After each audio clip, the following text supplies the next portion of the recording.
Es un pasaje, venimos en Marcos 13, un capítulo muy polémico, un capítulo bastante difícil de predicar sin tener que acudir a temas como la escatología. A mí verdaderamente se me vuelve muy complicado el dejar mucho pensamiento teológico, escatológico, cuando estudio, cuando leo el Evangelio de Marcos en el capítulo 13, o el Evangelio de Juan en el capítulo 21, o Mateo capítulo 24, que son pasajes paralelos. Se me hace muy difícil. Pero en esta mañana vamos a ver una perspectiva que creo que es muy buena traerla como un mensaje pastoral, como un mensaje que viene siendo un desarrollo a través del Evangelio de Marcos. Recuerdan ustedes que habíamos visto la historia de la viuda, la historia de los labradores y todo esto está enlazado. Cada uno de los capítulos no están puestos allí por azar, cada uno de los capítulos están puestos porque tienen relación entre ellos, y de hecho este capítulo tiene relación con cada uno de los capítulos que están detrás y que están delante. Pero antes de eso quiero comenzar con algunas inquietudes que creo que son naturales y que a mí me nacen. Por eso comienzo con estas preguntas cada vez que realizo estos estudios. ¿Por qué? Porque sí, Marcos 13 habla de un futuro, algunos futuros, como vamos a ver aquí, algunos que ya pasaron, otros que están por venir. Pero la pregunta es, ¿se puede predecir el futuro? ¿Sabe que mucha gente se ha hecho millonaria con esta inquietud?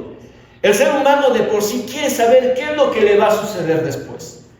Quiere saber qué es lo que tiene para mí el destino, el día de mañana. Y por eso hay gitanas, hay personas que leen y la gente paga por ello, ¿no?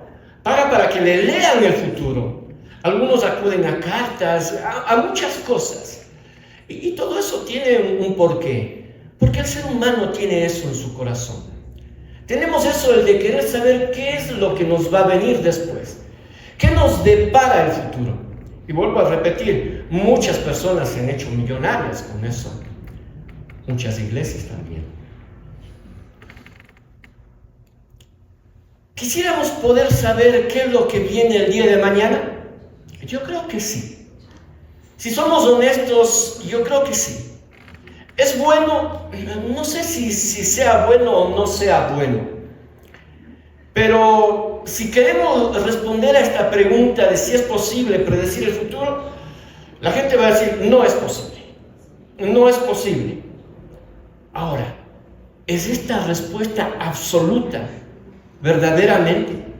¿Verdaderamente no se puede predecir en nada el futuro? El Evangelio de Marcos nos va a ayudar a responder a estas preguntas. Y le voy a poner un poco más en contexto. El contexto que nos va a relacionar un poco más con el Evangelio de Marcos capítulo 13 que tenemos que ver el día de hoy. ¿Ha estado usted presente alguna vez en alguna tragedia? ¿Una catástrofe? ¿Ha atravesado por alguna situación crítica en su vida? Hace un momento pregunté acerca de una catástrofe, lo que vivimos en Ecuador. Algunos tuvimos la oportunidad de estar, no digamos la oportunidad, tal vez, no sé cómo decir, tuvimos el estar en esos lugares en donde sucedieron este tipo de tragedias, como en el 2016. Pero cuando hablamos de problemas críticos, no hablemos solamente de tragedias. Hablemos de situaciones críticas de nuestra vida. Una enfermedad que parecía que no tenía cura. Una situación económica que parece que no va más que a la quiebra. Un estado matrimonial que hace pensar que hacia dónde va indefectiblemente es hacia un divorcio. Un trabajo que parece ser que no resulta, que no funciona, que me van a despedir, que no cuadro allí. O una situación familiar. Un disgusto con alguien que parece que ya no tiene ninguna solución. Y eso se vuelve crítico en nuestras vidas. Porque ya no podemos vivir en paz y vivir tranquilamente. De seguro que usted y yo tendremos que pasar por estos valles. De seguro. Tal vez una catástrofe, no sé. tal vez una situación económica crítica, no sé, pero alguna de ellas vendrá en algún momento en nuestras vidas. Lo más seguro es que muchos de ellos no podremos evitarlos. Hay cosas que no se pueden evitar. Si no, recordemos lo que pasó hace pocos días allá en Venezuela. Son cosas que no se pueden evitar y que muchas veces tendremos que estar allí. O sí se pueden evitar. Vamos a ver qué nos dice el Evangelio. La cuestión es, ¿podremos de alguna manera contribuir en algo para que el daño no sea mayor? A ver, orientemos un poco esta idea. Vamos a estar en algunas tragedias críticas en nuestra vida, catástrofes de salud, de economía. No vamos a poder evitar eso. Pero ¿podemos hacer algo para que el daño no sea tan grave? La respuesta es que sí. Sí se puede hacer algo. Y Jesús, en este capítulo 13, capítulo 13 del Evangelio de Marcos, versos 13 al 24, nos va a decir, versos 14, perdón, nos va a decir qué es lo que tenemos que hacer. Y ahí hay un ejemplo que tenemos que tomar en cuenta. Y eso vamos a ver el día de hoy. Vamos a ver. Amado Padre, en esta mañana yo quiero darte gracias una vez más por tu amor y por tu misericordia. Y digo por tu misericordia en el sentido total y completo de esa palabra, Señor. Porque dice tu palabra que tu misericordia es nueva cada mañana. Porque si fuese por lo que hacemos, si fuese por lo que vivimos, no deberíamos recibir tanta gracia como tú nos la das. Y es solamente tu misericordia que permite eso, Señor. Padre, en el nombre de Cristo Jesús, en esta mañana yo pido la ayuda del Espíritu Santo para que en medio de esta prédica podamos salir edificados, para que en medio de esta prédica podamos aprender un poco más de ti, podamos aprender a conocerte más también a ti, Señor, y que eso de hecho aliente nuestras vidas y alimente nuestro crecimiento, Señor. Padre, la única forma de que eso suceda es que el Espíritu Santo pueda obrar en cada uno de nosotros. Señor, yo pido en esta mañana que cada una de esas cosas que pudieran estar en nuestra mente, intentando interrumpir este momento que queremos que sea íntimo contigo, Señor, se alejen de nuestra mente. Que nos olvidemos por un tiempo, Señor, por un momento, de trabajo, de inquietudes, de obligaciones, hasta de diversiones. Que en este momento, Señor, seamos tú y cada uno de nosotros, por medio del Espíritu Santo. Padre, también te pido, como siempre lo hago, por mi vida. Padre, tú conoces mi estado de salud, tú conoces mi situación en mi mente en este momento, Señor, y yo pido y oro por ello, Señor. Ayúdame, Señor, a poder llevar este mensaje como tú quieres que llegue, puro y cristalino. Que yo no sea un obstáculo, Señor, sino más bien sea ese canal que tú utilizas para que tu pueblo te escuche a ti. Descansamos en esto, Señor. Descansamos en esta oración. Descansamos en ti. En el nombre de Cristo Jesús. Amén. Muy bien. Marcos capítulo 13, versos 14 en adelante. El hermano Jorge ya tomó los primeros versos y él nos habló de algo que vamos a ir viendo. Tiene relación. Es un capítulo escatológico, es un capítulo que también tiene un tratamiento pastoral y hacia allá es hacia donde nos vamos a dirigir sin tener que abandonar completamente la parte escatológica. Marcos 13, del 14 al 23 dice así: pero cuando veáis la abominación desoladora de que habló el profeta Daniel, puesta donde no debe estar, el que lee, entienda. Entonces los que estén en Judea, huyan a los montes. El que esté en la azotea, no descienda a la casa, ni entre para tomar algo de su casa. Y el que esté en el campo, no vuelva atrás para tomar su capa. Mas ay de las que estén encintas, y de las que críen en aquellos días. Orad pues, que vuestra huida no sea en invierno, porque aquellos días serán de tribulación, cual nunca ha habido desde el principio de la creación que Dios creó hasta este tiempo, ni la habrá. Y si el Señor no hubiese acortado aquellos días, nadie sería salvo, mas por causa de los escogidos que Él escogió, acortó aquellos días. Entonces, si alguno os dijere, mirad, aquí está el Cristo, o mirad, allí está, no le creáis. Porque se levantarán falsos cristos y falsos profetas, y harán señales y prodigios para engañar, si fuese posible, aún a los escogidos.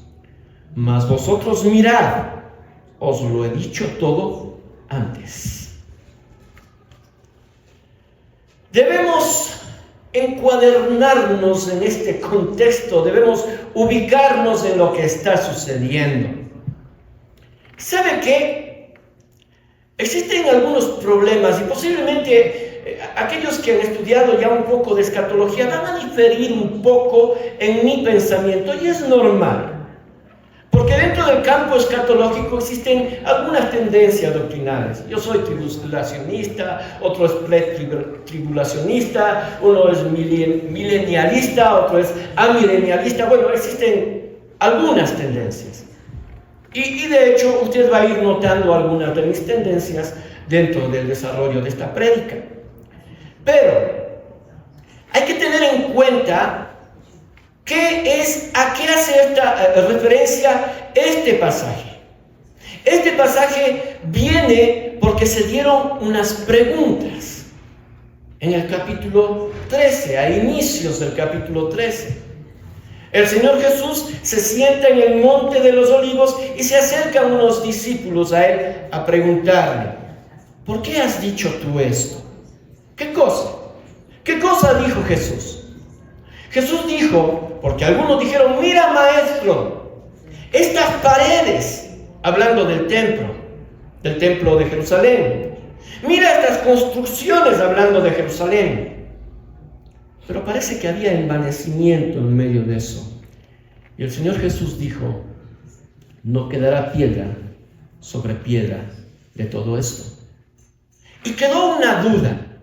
Ahora, yo quiero que nos ubiquemos en lo que los discípulos le van a preguntar a Jesús. Mire, imagínese usted que alguien viene y dice, alguien que usted conoce, que es el Hijo de Dios, y que viene y dice, de esta ciudad no va a quedar nada, absolutamente nada. La catedral no va a quedar absolutamente nada, ni piedra sobre piedra. ¿Qué es lo que vendría a su mente? Posiblemente el fin del mundo. Posiblemente una catástrofe que destruya absolutamente todo. Y posiblemente dentro de la mente de los discípulos también estaba esa idea. El pensar que si Jerusalén desaparecía de esa forma, no podía ser más que el fin del mundo. Pero volvamos nuevamente a esas preguntas, y para ello existen pasajes paralelos, ¿no es cierto?, que nos ayudan a ver un poco más lo que estos discípulos preguntaron. Y yo voy a tomar Mateo 24:3, que es similar a Marcos 13:4, pero ahí está un poquito más detallado y más claro lo que ellos están preguntando. Y ellos preguntan, dice así, Mateo 24:3, y estando él sentado en el monte de los olivos, los discípulos se le acercaron aparte, diciendo, escuche bien, porque esto es clave. Es clave para poder entender e interpretar estos pasajes. Si no, vamos a tener mucha complicación. Dice, estando él sentado en el monte de los olivos, los discípulos se le acercaron aparte diciendo, dinos, ¿cuándo serán estas cosas? Una pregunta. Luego, ¿y qué señal habrá de tu venida? Segunda pregunta. ¿Y del fin del siglo? 3 preguntas. No es una pregunta. Son 3 preguntas. Y el Señor va a responder 3 preguntas. Y una de ellas, de hecho, es ¿cuándo sucederán estas cosas? ¿Qué cosas? Lo que Él dijo, que de Jerusalén no quedaría piedra sobre piedra. Y también, ¿qué más dijo? Ellos le dicen, ¿y cuándo va a ser tu venida? Esa es otra pregunta. ¿Y cuándo va a ser? ¿Qué señales van a haber del fin del siglo, del fin de los tiempos? Esa es otra pregunta. Entonces tenemos que tener claro en qué momento y en qué lugar Jesús responde a cada una de estas preguntas. ¿Por qué digo esto? Porque mucha gente ha tomado el verso 13, el verso 14 del capítulo 13 de Marcos para decir que la abominación desoladora a la que se refiere en este momento es la del anticristo, es la señal del anticristo. Pero no es así exactamente. Y eso vamos a ver hoy profundizando un poco más en este pasaje. Ahora, ¿por qué responde Jesús a estas preguntas? Tenemos que tener claro también eso. Mire, Jesús nunca quiso que usted y yo tengamos las herramientas para poder predecir el futuro. Esa no fue la intención. Cuando usted lee el capítulo 13, va a encontrar palabras claves que indican algo muy claro. Tengan cuidado. Velen, oren, vayan para acá, huyan. ¿Qué está haciendo? Está buscando cuidar de su pueblo. Estos pasajes tienen la intención no de que usted y yo nos volvamos profetas o nos volvamos personas que podemos predecir el futuro a través de la Biblia. La Biblia no fue dada para predecir el futuro. La Biblia fue dada para que usted y yo sepamos a quién tenemos que obedecer y cómo tenemos que hacer. Pero mucha gente, por ese anhelo, por ese deseo de conocer el futuro, es que la Biblia habla, sí, habla del final de los tiempos. Pero el mismo Señor Jesús dice, nadie lo sabe. Nadie sabe cuándo va a ser el final de los tiempos. Así que no les creáis a ninguno de ellos. El propósito de estas respuestas no es dar herramientas para predecir el futuro. Es la de cuidar a su pueblo. Y miren, el verso 5 del capítulo 13 ya dijo eso. Dijo, mirad que nadie os engañe. En medio del desarrollo de esto, el propósito de Jesús es claro. Dar pautas para cuidar a su pueblo no es dar una profecía para determinar cuándo será el fin del mundo. Pero Jesús va a dar unas recomendaciones para que hagan algo. Cuando suceda algo, que sí va a suceder. Porque Él dijo, no va a quedar piedra sobre piedra. De Jerusalén, del templo. Y los discípulos le dicen, Señor, ¿cuándo va a suceder eso? Y Él sí dio las pautas. ¿Para qué? Para que sus discípulos y aquellos que creerían en Él sean guardados y sean protegidos en medio que el Señor Jesús sabía que iba a suceder y que dijo que sucedería. En Marcos 13:30, y voy a tomar más adelante de este pasaje, hay una pauta que es problema de interpretación para los intérpretes de la Biblia y para aquellos que no son cristianos y que quieren buscar un pero para decir que Jesús no fue lo que Él dijo ser, porque allí se equivocó. ¿Por qué? Porque dice la palabra de Dios, ¿cómo sabemos que alguien no es verdaderamente un profeta cuando lo que profetiza no se cumple? Y sucede que el Señor Jesús, en Marcos 13:30, más adelante, en medio del desarrollo de todo este pasaje, que tiene 3 preguntas, ¿qué dice? De cierto os digo que no pasará esta generación hasta que todo esto acontezca. ¿Cuántos años tiene una generación? Bueno, los estudiosos dicen que 40 años. Estamos en el año 33, en donde Jesús está diciendo esto. O sea que, de acuerdo a aquellos que dicen, no, Él no es el que dijo ser, Él se equivocó. ¿Por qué? Porque Él está prediciendo que todo va a suceder y que va a demorar 40 años. Ahí va a ser el fin del mundo. No. Porque aquí hay 3 preguntas. Y la pregunta que vamos a ver ahora y que va a ser respondida es ¿qué sucede con el templo y cuándo va a suceder esto? En esta generación. El templo. No las señales del fin del mundo. Las señales son señales del fin del mundo, del fin de los tiempos, de la venida del Hijo.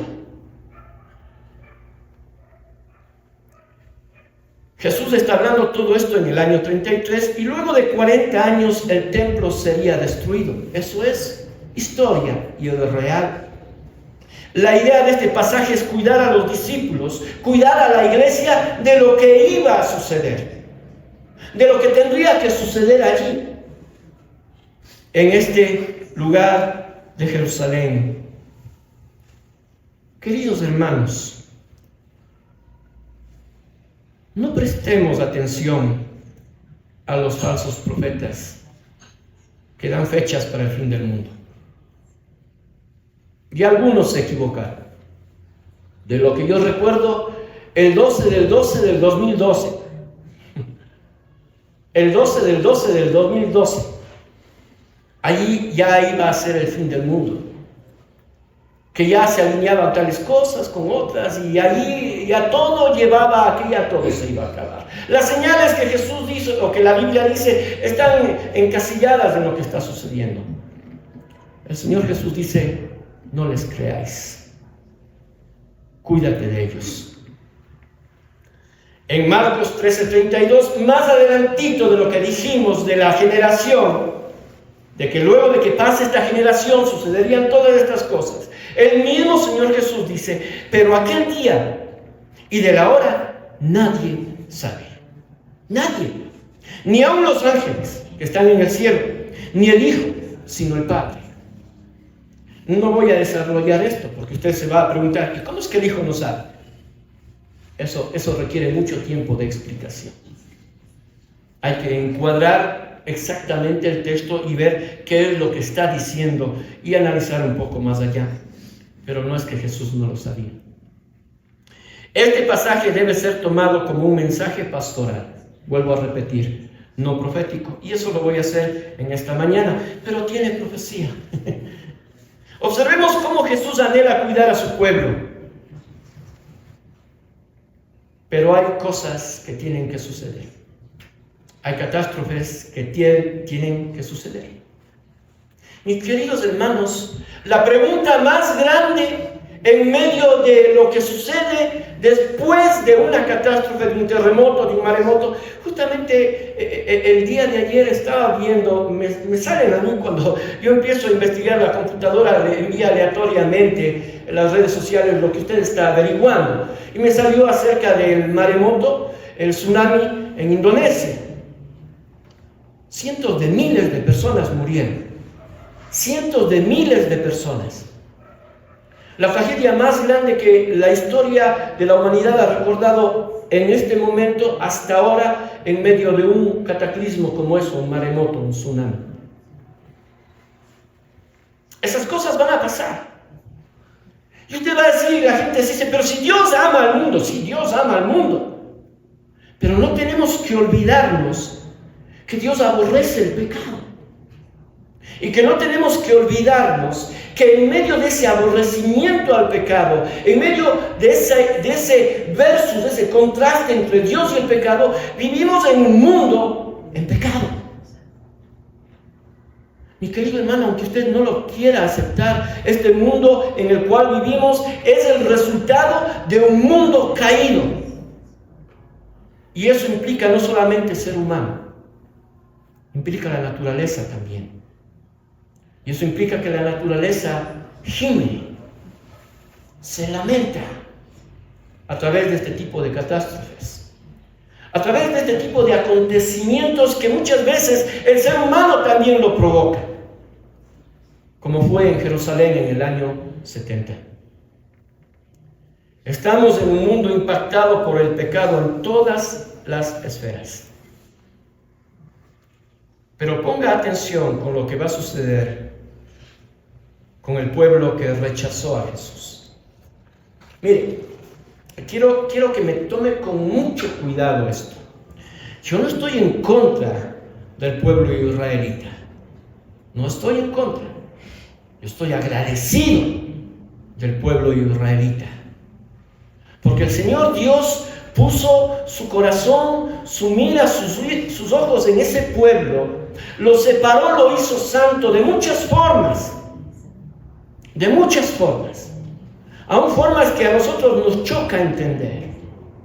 Separándole de naciones paganas para que no se contagie. ¿Para qué? Para que la idea del Salvador, para que la promesa de un Salvador para este mundo se mantenga. Y eso tendría un precio muy grande dentro de la historia de la humanidad y de muchas naciones. Un pueblo que tenía que ser mantenido, cuidado y protegido a toda costa. Y digo a toda costa. Por eso es que cuando a mí me preguntan, pero querido hermano, ¿cómo es que los ejércitos israelitas, cuando iban y conquistaban a una nación pagana, destruían a niños y mujeres y todo? Suena completamente inhumano y el Señor Dios mandaba hacer eso. Hay un propósito detrás de todo eso. Cuidar y mantener santo al pueblo de Israel. Es feo, es doloroso tratar de entender eso. Pero imagínese usted, y le voy a poner ahora lo que no sucedió y podía haber sucedido. Porque el pueblo israelita era un pueblo de dura cerviz. Un pueblo que le gustaba los ídolos, la idolatría. Eso lo muestra la historia. Muchas veces cayó en idolatría. Muchas veces fue castigado por su idolatría. Supongamos que en algún momento conquistaba una nación y no destruía lo que el Señor pedía destruir. Lo más probable es que estas naciones hubiesen conquistado espiritualmente a Israel, porque muchas veces cayó en eso. Y pudiese haber sido, estoy poniendo algo que podía haber sucedido, pero que no sucedió, y que el Señor cuidó de ello. Y la nación israelita, o la creencia en un solo Dios trino, no se hubiese mantenido. Y no hubiese habido un pueblo santo separado para que de allí venga el Hijo de Dios. ¿Qué es más grave? Va a sonar feo lo que digo, por favor. Yo quisiera que lo tomemos con la madurez que esto requiere. ¿Qué suena más grave? Niños y mujeres de una nación pagana muriendo, o toda la humanidad condenándose. Bueno, yo creo que la respuesta es clara. Es feo responder a eso. El Evangelio de Juan, el capítulo 1, verso 11, dice lo siguiente. Y mire, vuelvo a repetir, yo no estoy en contra del pueblo israelita. Yo respeto mucho, amo todo lo que hizo. Aún amo a los israelitas, amo a todos los que quieran arrepentirse también, y a los que no quieran también les amo. Pero, ¿qué dice? A lo suyo vino, en el verso 11 del capítulo 1 de Juan. A lo suyo vino, a lo suyo, a su tierra, a su creación. Y los suyos no le recibieron, su pueblo. Y luego viene la gran esperanza, el verso que usted y yo conocemos de memoria. Mas a todos los que le recibieron, a los que creen en su nombre, les dio la potestad de ser hechos hijos de Dios. Vino a su pueblo y no le recibieron. La pregunta, ¿eso tiene alguna consecuencia? Claro que sí. Claro que sí. Y el rechazo a Jesús, mi querido hermano, tiene una consecuencia. Tiene una consecuencia, posiblemente la podamos ver en esta vida, posiblemente no, pero tiene una más grave, que es una consecuencia eterna. Por lo tanto, si Jerusalén, si el pueblo israelita tuvo que pasar lo que pasó, fue porque rechazaron a Jesús. Marcos 13:1. Recuerde cómo comenzó toda esta historia. Saliendo Jesús del templo, le dijo a uno de sus discípulos: Maestro, mira qué piedras y qué edificios. El hermano Jorge nos decía la semana anterior, creo que fue, es que esto tiene relación con la devoción de la viuda.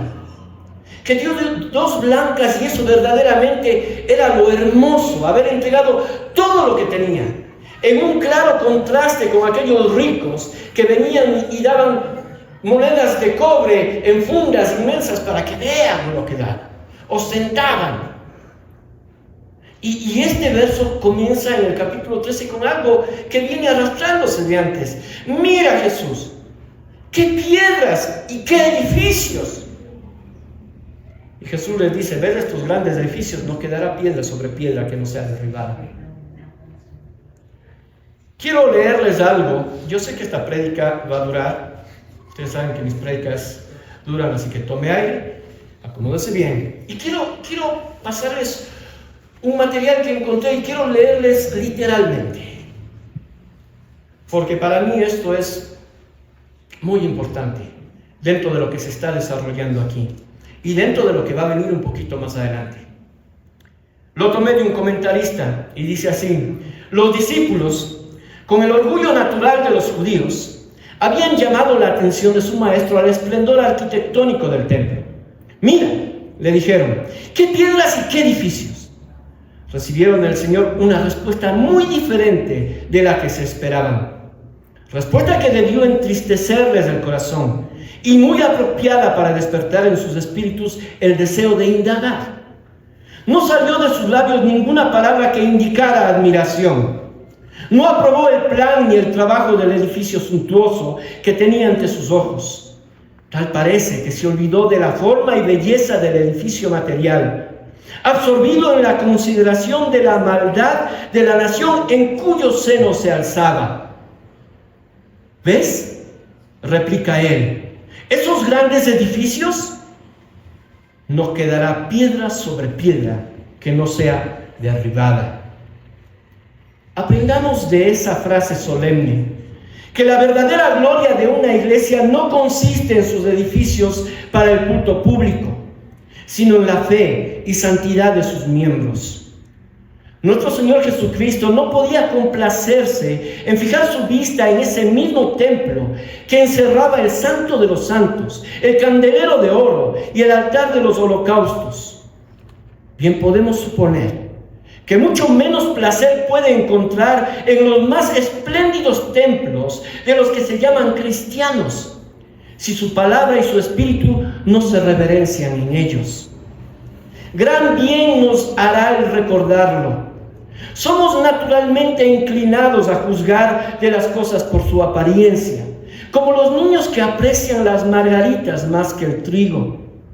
Estamos muy dispuestos a suponer que donde hay un suntuoso templo y un ceremonial pomposo, piedras entalladas y vidrios pintados, buena música y ministros revestidos de trajes resplandecientes, allí debe haber de seguro verdadera religión.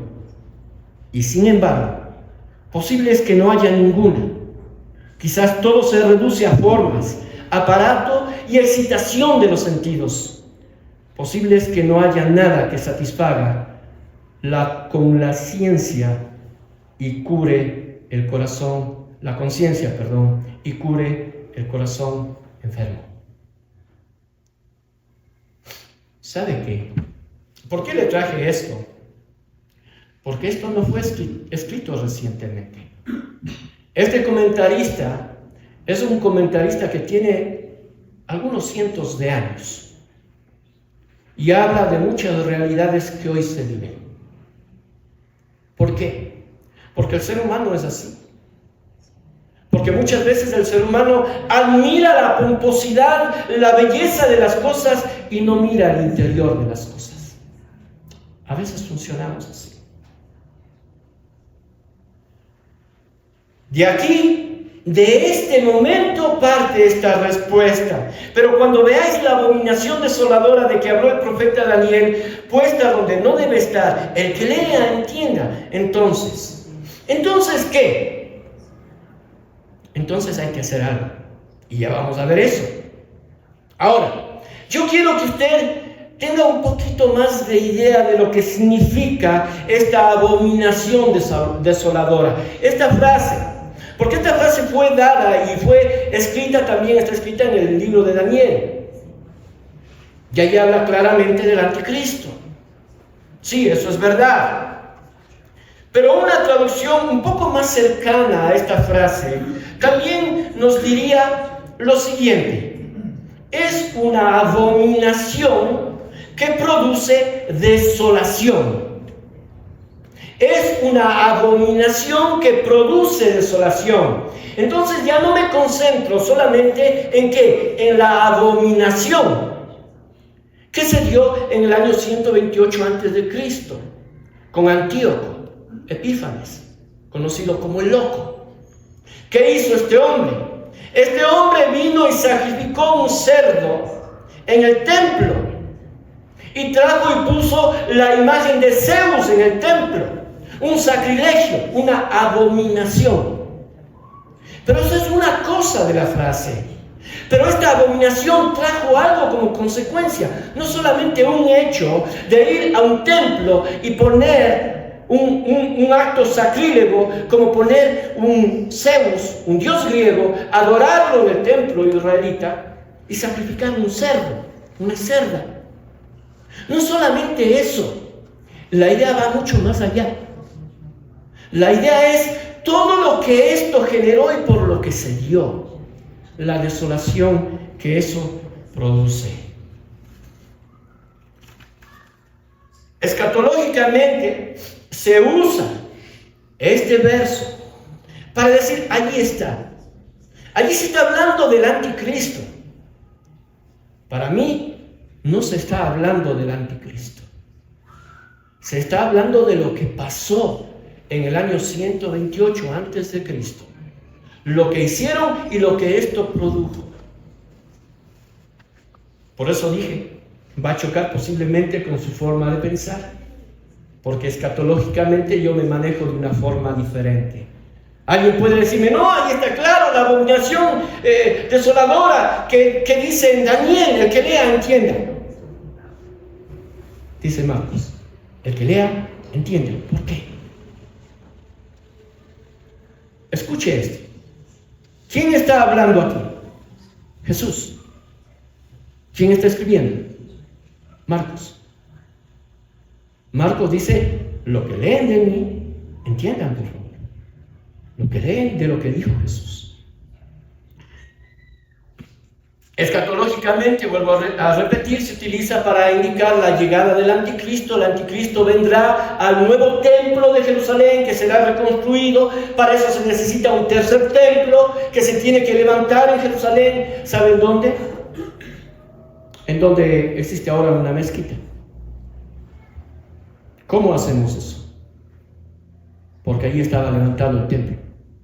Pero bueno, la idea escatológica es que eso suceda, alguien venga y haga algo similar a lo que hizo Antíoco. Esa es la historia, esa es la escatología con respecto al anticristo presentado aquí. Pero yo quiero presentarle algo más.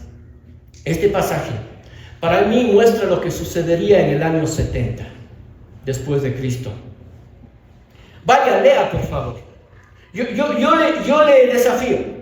Porque esto es historia. Lo que voy a dar, usted va a decir, no está en la Biblia. Si no está escrito en la Biblia, pero está predicho y profetizado por Jesús. Y esto es historia. Sucedió en el año 70 después de Cristo. Flavio Josefo, un historiador judío, militar, líder militar judío, estuvo allí. Él estuvo allí presente en ese momento. Eso está escrito en el 5º libro de las guerras de los judíos. Vaya y lea si usted quiere. ¿Qué es lo que dice él? Que 97,000 israelitas fueron tomados cautivos ese año. ¿Qué más dice? Que 1.100.000 personas murieron por hambre o por espada. 1.100.000 personas. Hace 2000 años. murieron por hambre y por espada. ¿Cómo murieron de hambre? ¿Sabe qué?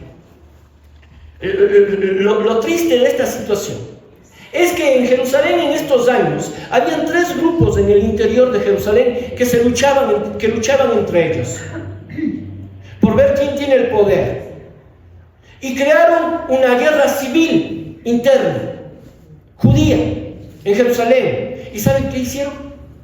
Destruyeron todas las bodegas de comida que tenían en medio de esas luchas. Tito, el hijo de Vespasiano, dijo: este es el momento. Están peleados, no tienen comida, vamos a sitiarles.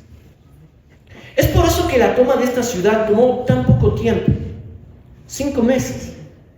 Muy poco tiempo para una ciudad tan grande, amurallada, y con un ejército que debía estar, un grupo de gente que debía estar protegiendo en el interior.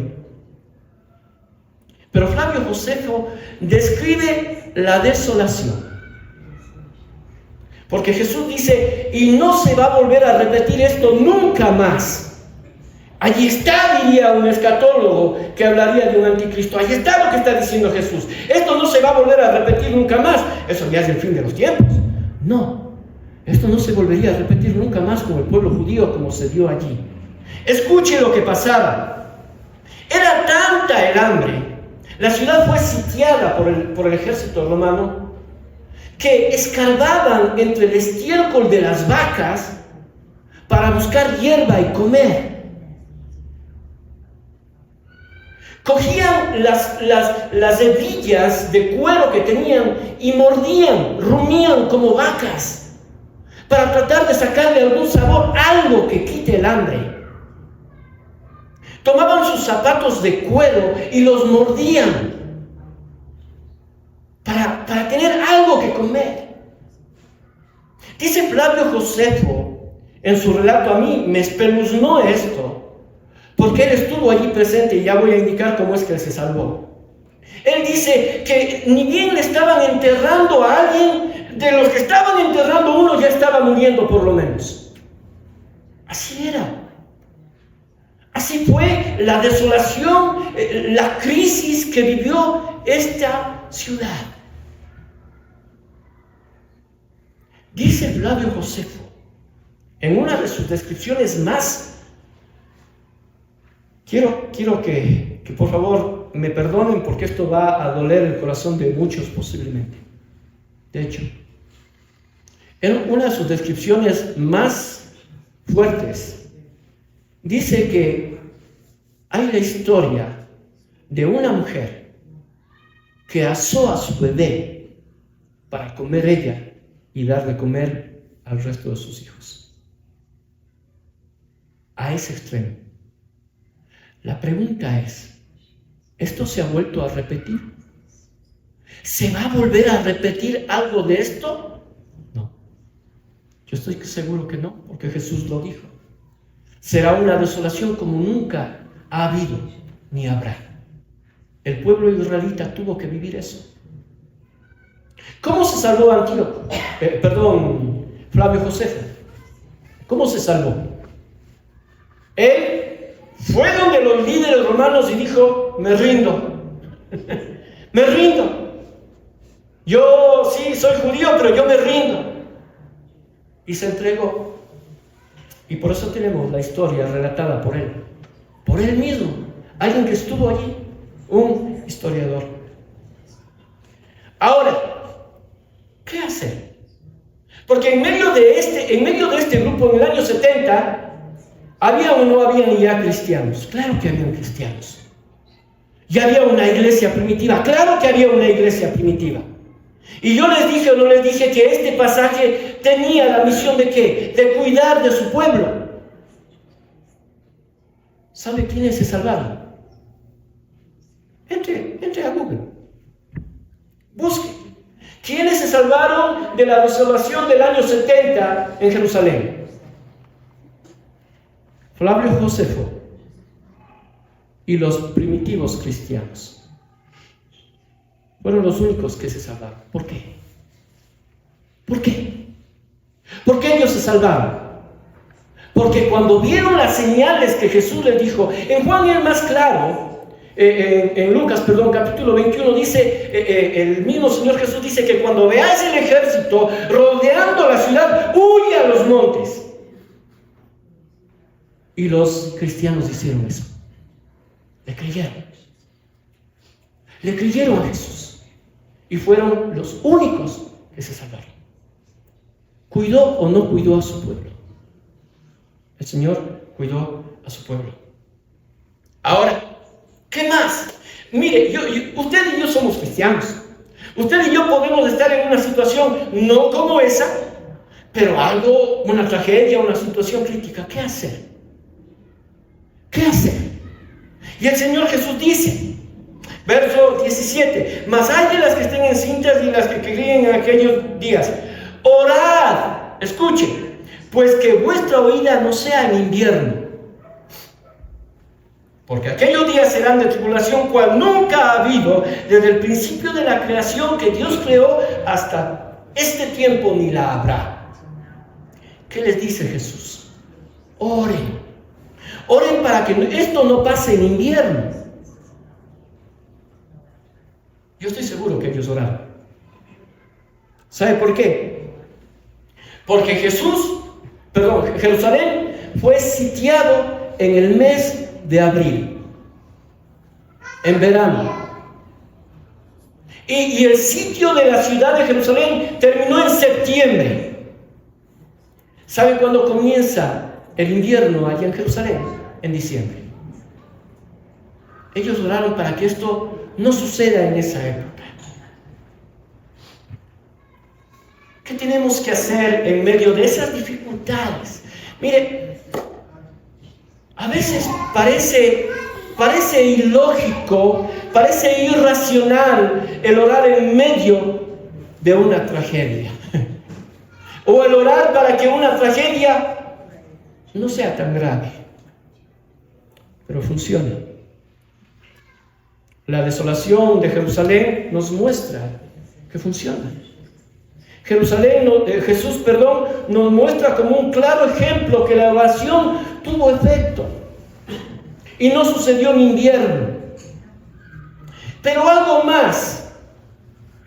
Sigamos viendo, verso 20. Y si el Señor no hubiese acortado aquellos días, nadie sería salvo. Mas por causa de los escogidos que Él escogió, acortó aquellos días. Duró 5 meses. Nada más. Un tiempo récord para tomar una ciudad como Jerusalén, sitiarla y hacer que ellos mismos se mueran de hambre. Y los que salían huyendo morían por la espada. Pero ¿sabe qué? Este verso nos muestra que somos el motivo por el cual las tragedias tienen, aún en medio de la tragedia, esperanza. Nosotros, usted y yo. Yo he visto, no sé si usted, hace algunos años hubo algunos incendios forestales en California, si no estoy mal, y todo estaba quemado alrededor, menos una casa de un creyente. ¿Cómo funciona eso? Como lo dice el Señor. Por causa de los escogidos que Él escogió, Él hace cosas que parecen increíbles. Mi esposa me contaba el día de hoy que dentro de una de las historias allá en Venezuela, una mujer que estuvo atrapada, que fue, ¿cómo diríamos?, afectada por el derrumbo de las cosas, las paredes, sintió que tenía algo presionándole en la espalda y que luego se dio cuenta que era una Biblia. Y que detrás de esa Biblia, ¿sabe qué había? Habían puntas de hierro de una columna que había caído y que de hecho, si no estaba la Biblia allí, hubiese perforado su cuerpo. Dios actúa de esa forma. No sabemos cómo, No sabemos cómo lo hace, pero el Señor Dios dice aquí que en medio de las tragedias, por causa de los escogidos que Él escogió, hace cosas increíbles. Somos ese motivo por el cual las tragedias tienen, aún en medio de ello, esperanza. De seguro las tragedias y los problemas pueden ser peores. ¿O no se ha puesto a pensar que mucha gente dice muchas veces, pudo haber sido peor? Sí. De hecho, las tragedias siempre pueden ser peores. ¿Y sabe por qué no lo son? Porque su remanente siempre estamos orando. Porque muchas veces, muchos de los que el Señor Dios ha permitido que nos acerquemos a Él para creer en su Hijo Jesucristo como su Salvador, somos el medio que Él utiliza para proteger a esos lugares. Sigamos. Este pasaje es larguísimo, les pido paciencia.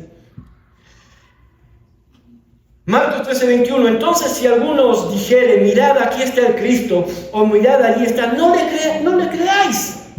Ahora viene y él con el propósito de ¿qué? ¿Cuál es el propósito? Cuidar a su pueblo. El propósito es, ¿qué cosa?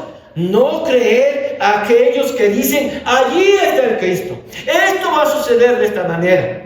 ¿Por qué? Dice él, porque se van a levantar falsos cristos, falsos profetas, y harán señales y prodigios para engañar, si fuese posible, aún a los escogidos. ¿Cómo nos pueden engañar? Es la pregunta. Aquellos que ya creemos en Él. Y voy a tocar un tema muy delicado, porque este pasaje trae temas polémicos y delicados. Muchos harán, ¿qué cosa dice? Señales y prodigios. Y mucha gente va a las iglesias esperando una señal o un milagro. Y muchas iglesias, muchos pastores, muchos falsos profetas ofrecen milagros, ofrecen señales. Y el Señor Jesús dice, no les creáis. Ahora, usted me va a decir, usted está diciendo que los milagros, no todos entonces, o más bien dicho, ningún milagro es de Dios. No estoy diciendo eso. Estoy diciendo que hay que tener discernimiento. Porque el Señor dice, cuidado, van a haber falsos maestros, falsos cristos, falsos profetas, que van a intentar engañarles. ¿En medio de qué? Este pasaje de profecías. Te profetizo esto. Tú vas a viajar a tal lado, tú vas a pasar esto. No les creáis. Tu vida va a ser esto, va a ser otro. No les creáis. Ven a la iglesia que acá te vamos a sanar de ese problema de enfermedad. Si no es la voluntad de Dios, no va a funcionar así. No les creáis.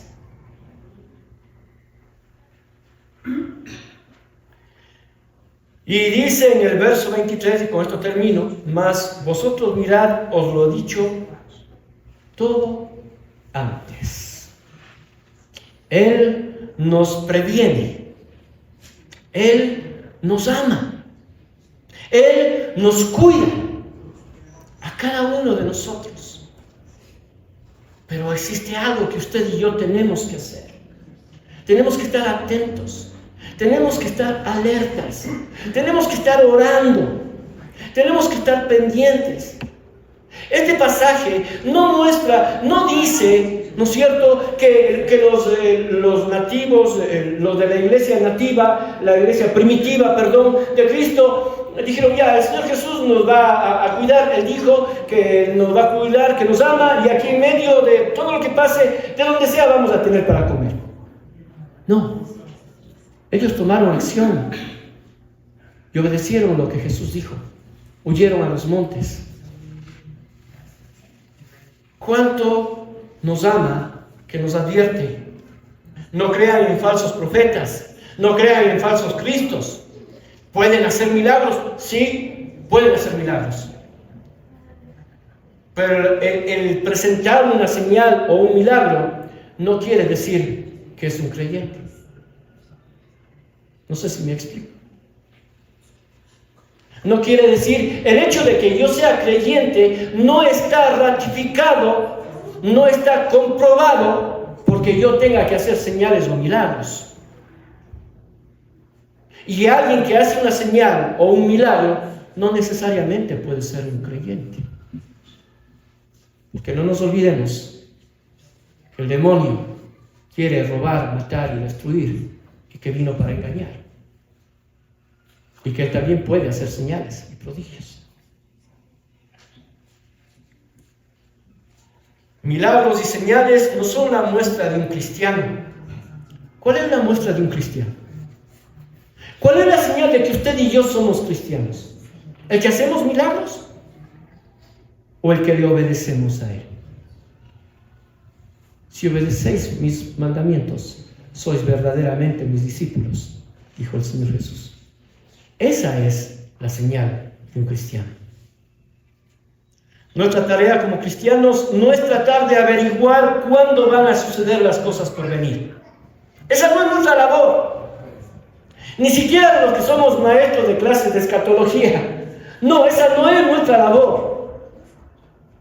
Generalmente hay una intención, yo no sé si decir un morbo en la mente del ser humano por intentar conocer cuándo va a ser el fin del mundo. Y mucha gente se ha aprovechado de ello. Nuestra tarea no es esa. Nuestra tarea es estar preparados, orando en todo tiempo para que lo que suceda no nos sea tan grave como pudiera ser. Esa es la idea. Mi querido hermano, yo nunca le voy a decir a usted, ni le voy a ofrecer que usted no se va a enfermar. Yo no le voy a ofrecer eso. Yo no le voy a decir, venga a esta iglesia que usted no va a perder el trabajo. No, yo no le voy a ofrecer eso. Pero sí le voy a decir que si usted entrega todas esas cargas al Señor, toda su vida al Señor, las cosas malas que nos pueden llegar a suceder no van a ser tan malas como pudieran ser. Porque Él nos va a seguir cuidando, aún en medio de las tragedias y en medio de las dificultades que tenemos que vivir en este mundo caído. ¿Cuál es nuestra tarea? ¿Cuál es nuestra labor? Nuestra tarea es tratar de evitar la condenación eterna para quienes aún han rechazado a Cristo. Lo que pasó con Jerusalén, con aquellos con aquellos israelitas que rechazaron a Jesús en Jerusalén, tiene un nombre: rechazo a Jesús. Usted va a decir, eso se oye feo, ¿no? Que tenga que pasarles eso a los que rechazan a Jesús. Bueno, hay algunos que no creen en Él, algunos que son ateos y que viven muy bien, no se enferman, tienen mucho dinero, algunos son muy felices, solamente son ateos, solamente no creen en Dios. Posiblemente no les pase lo que les pasó a este pueblo israelita, como en los años 70, aquí. Pero ¿sabe qué? Allá va a ser peor. Allá va a ser mucho peor. Y no tiene que ser el motivo para nosotros burlarnos de ellos, o qué sé yo, vanagloriarnos de que nosotros sí y ellos no. No. Eso debe ser el motivo para tener misericordia de ellos. Yo creo que ninguno de los que estamos aquí queremos que una persona, ya sea de nuestra familia, o un vecino, o un amigo que no conoce a Cristo, porque eso es rechazar a Jesús, tenga que vivir cosas peores que lo que vivieron estos judíos e israelitas en Jerusalén. Y no por 5 meses, sino toda una eternidad. Ese es el cuidado que quiere Dios para su pueblo.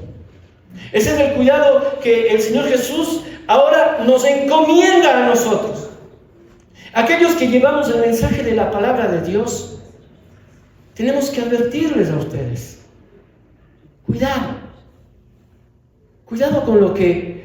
con dejar de orar, mi querido hermano. Cuidado. Usted no sabe lo que puede estar llegando a pasar por dejar de orar. No paremos de orar por las cosas que ni siquiera sabemos que van a suceder. Si vemos una tragedia o algo, oremos por esa gente que está allí. Si vemos a alguien que está enfermo o que está yendo en ese camino, oremos para que este tipo de tragedias no sean tan graves, para que se acorten, para que por amor a nosotros no sea tan grave como pudiera haber llegado a ser. ¿Se puede predecir el futuro? No. Pero en lo absoluto esa respuesta no es correcta. Porque en una tragedia, en donde irremediablemente hay vidas que se pierden, también pueden haber vidas que se salven si nos mantenemos orando. Si podemos conocer el futuro. En cierta forma, ¿no? De hecho, en cualquier tragedia que suceda, en donde haya un remanente de la iglesia de Cristo, allí va a haber misericordia. Allí va a haber bondad de Dios, en medio del dolor, en medio del sufrimiento. Vamos a orar. Amado Padre, en esta mañana, yo te doy gracias una vez más por tu palabra, Señor. Gracias porque tú nos amas. Señor, y el amarnos no solamente es el darnos lo que tenemos día con día, es el habernos dado tu palabra, es el haber permitido, Señor, que podamos entender lo que tú tienes allí para que podamos tomar obra, Señor, tomar acción y hacer lo que tú pides. No creer a falsos maestros, no creer a falsos profetas. No creer que lo de afuera es lo único que tiene que llamarnos la atención y buscarnos, sino buscar siempre el interior de todo. Y sobre todo, Señor, saber que tú nos amas y que tú cuidas de tu pueblo y que lo seguirás haciendo. En medio de todo, pase lo que pase, y en donde haya alguien que te ame y que te busque, allí tu misericordia seguirá derramándose, y eso será de provecho aún para aquellos que no creen en ti, Señor. Gracias por ese amor, Señor. Gracias por tu misericordia. Gracias por ser bueno como tú, solamente tú lo puedes ser. Gracias una vez más. En el nombre de Cristo Jesús.